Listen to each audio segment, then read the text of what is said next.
transumanza è un qualcosa che ricorda le nostre origini.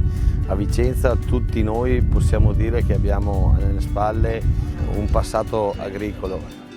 Sono un allevatore, per cui la transumanza è un qualcosa che mette in evidenza il nostro lavoro fatto di sacrificio, fatto di amore per gli animali, perché chi fa l'allevatore fa un lavoro difficile e fa un lavoro che se non fosse accompagnato dalla passione ce ne sarebbero migliaia di più semplici.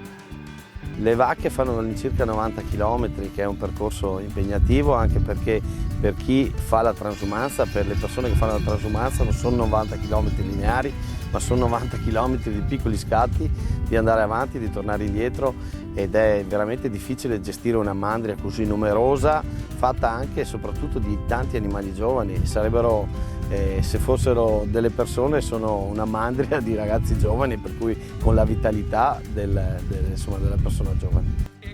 Marino ha un carisma che riesce a coinvolgere tantissime persone. Qui non viene pagato nessuno, sono tutti volontari, c'è gente che si prende le ferie per fare la transumanza.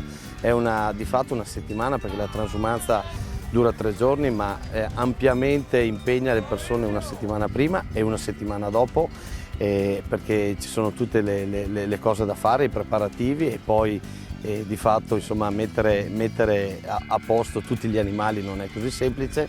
Marino riesce un'impresa unica.